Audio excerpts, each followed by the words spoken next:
Miracle astrology நேயர்களுக்கு வணக்கம். ஓம் குருவே நமக. வாழிய நலம் தமிழ் வாழ்க. மாறுபட்ட கோணத்தில் நட்சத்திர யோகங்களும் அவை பெற்ற கர்ம பதிவுகளும் பரிவார நிவர்த்திகளும் தொடர்ந்து பார்த்து வருகிறோம். அந்த வரிசையில் இந்த ஜோதிட வீடியோவில் நாம் பார்க்க இருப்பது உடைப்பட்ட நட்சத்திரம்தான்.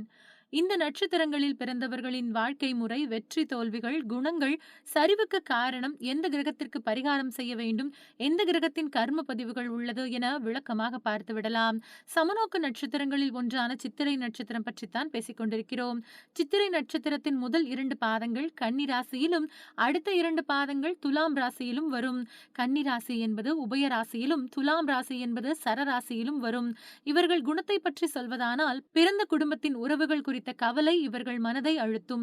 சொந்தமாக வீடு, அடிப்படை தேவையான வாகனம், ஆடம்பர பொருட்கள் போன்றவற்றில் பெறுவதில் தடை இருக்கும். இவர்களின் வாழ்க்கை முறையில் நிறைய மாற்றங்களை பார்ப்பார்கள். இவர்களின் பள்ளி அல்லது கல்லூரி படிப்பு பெரும்பாலும் அறிவை வளர்த்துக் கொள்ள மட்டுமே பயன்படும். அதன் பிறகு கற்ற வாழ்க்கை பாடமும் துறை சார்ந்த ஞானமும் தான் பொருளாதாரத்தை வளர்க்கும்.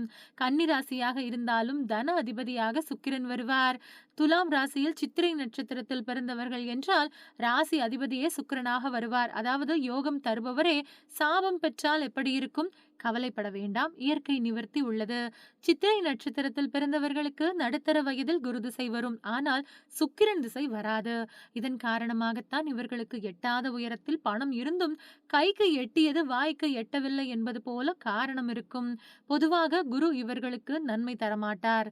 நன்மை தரக்கூடிய சுக்கிரனும் கர்ம பதிவுகள் கொண்டு சாபத்தை பெறுகிறார். இதற்கு நிவர்த்தி என்ன என்று பார்ப்பதற்கு முன் இவர்களுக்கு வெற்றி தரும் நட்சத்திரம் பற்றி பார்த்துவிடலாம். இவர்களுக்கு கேதுவின் நட்சத்திரம் லக்ன புள்ளியாக உள்ளவர்கள். குறிப்பாக மூலம் நட்சத்திரத்தில் பிறந்தவர்கள் மிகுந்த நன்மைகளை செய்வார்கள். மூலம் தவிர அஸ்வினி நட்சத்திரமும் மகம் நட்சத்திரமும் மிகுந்த நன்மைகளை செய்யும். இவர்களுக்கு பொதுவாக சேவைத்துறை இவர்களுக்கு வருமானத்தையும் மற்றவர்களுக்கு மன நிறைவையும் தரும். இவர்களுக்கு சரிவை தரும் தொழிலை செய்யக்கூடாது.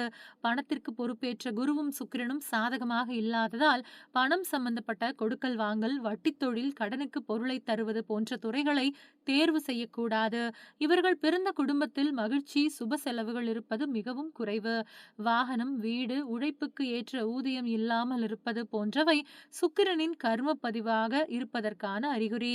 வெள்ளிக்கிழமை திருச்சிக்கு அருகே உள்ள ஸ்ரீரங்கம் சென்று ரங்கநாதரை தரிசித்து வரலாம். மகாலட்சுமி ஸ்லோகங்களை வெள்ளிக்கிழமையில் உச்சரிக்கலாம். வெள்ளிக்கிழமையில் மொச்சையை ஊற வைத்து அந்த நீரை அத்திமரத்துக்கு ஊற்றலாம். சந்தர்ப்பம் கிடைத்தால் பவளவள்ளியை வளர்க்கலாம். திருமணம் தடைப்பட்ட பெண்களுக்கு உதவலாம். இவையெல்லாம் சுக்கிரன் பெற்ற கர்ம பதிவுகளை போக்கும். பணம், வருமானம், திருமணம் போன்றவற்றில் இருந்த மந்த நிலையை மாற்றும். தேவைப்படும் மற்றவர்களுக்கு இந்த வீடியோவை ஷேர் செய்யுங்கள். மீண்டும் வேறு ஒரு ஜோதிட வீடியோவில் சந்திக்கலாம். அதுவரை இணைந்திருங்கள். நன்றி, வணக்கம்.